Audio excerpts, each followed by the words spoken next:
welcome back to my channel. I hope you're all doing well out there. And today we're going to go back to the 80s for a TV mini-series. But before we get into it, do me a favor, like, comment, and subscribe. Subscribe. I greatly would appreciate that. Also, as always, a shameless plug for my TeePublic store. I'll leave a link in the description box below.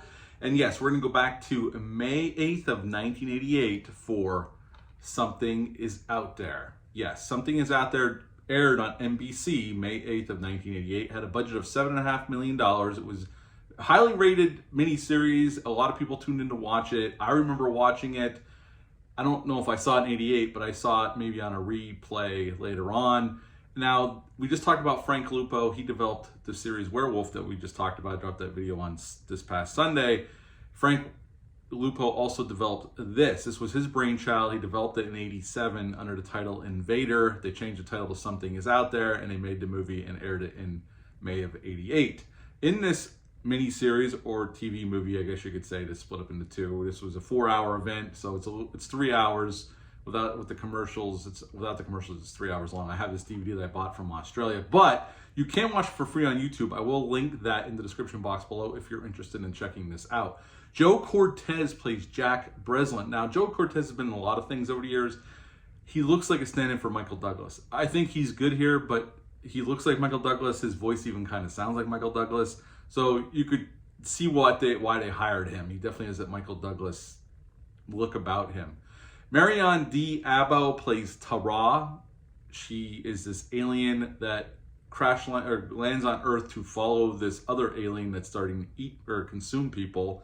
And Gregory Sierra plays the lieutenant. It's Jack Breslin's boss. And basically, right in the beginning of this film, Jack is on a stakeout. He's playing a bum. He's pretending to be a bum in the park, laying on a bench, and this young woman who's jogging through the park gets attacked by something. By the time Jack and his partner get to her, hearing the screams, she's pretty much mangled. We don't see it. It's a TV movie, so obviously we see a little bit of blood, but that's about it. So now there's a mystery. All these deaths start occurring. And one thing Jack notices at the crime scene is this blonde woman, Tara, who we find out later on, is always at all the crime scenes. So finally, her and Jack meet. And what I like what they do here is it would have been easy and dragged out if Jack continues not to believe her.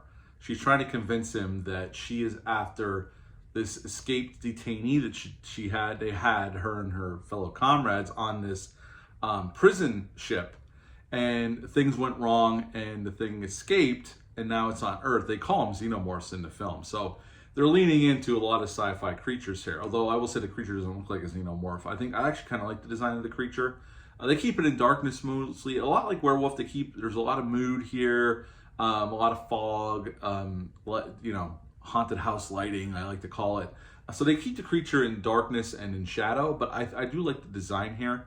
And pretty much once she takes Jack to see her spaceship, and Jack starts believing, and now they're on the hunt to try to find this creature, and now the creature can hide inside of a human body, and we get some action scenes, some more attacks, and then finally it all culminates.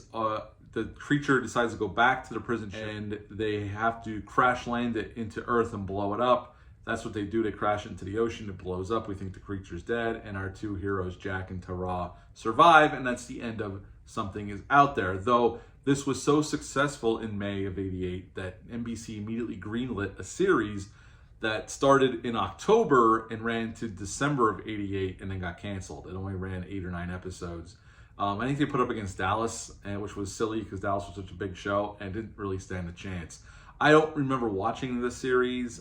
They might be on YouTube as well, but I'm just going to link the movie because that's what we're talking about, or the TV miniseries. So what to like about this one? I think the cast is pretty good. There's other character actors you'll recognize, especially from back then or the 90s in this TV miniseries.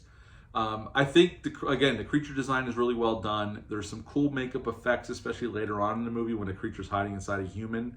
So there's some well done special effects, makeup effects, which the makeup effects were done by Rick Baker. Once again, was in here helping them pull this off like he did with Werewolf the year before. Also, John Dykstra, who was a famous special effects artist, also worked on this film too. And they had a little bit more money. They said there's a quote from Frank Lupo, once they went to series, their budget got cut. So they couldn't keep showing the alien as much because they just didn't have the money. So I don't think this probably shouldn't have went past this. Unfortunately, that's what it sounds like, and it didn't last very long, like I said. Again, I think the movie, even though it's 3 hours on this disc, it moves pretty quick. We set it up and then we're going. So I don't think there's any pacing issues here, really. There's enough monster attacks. We see the alien enough, especially later on, the second half of the film or miniseries.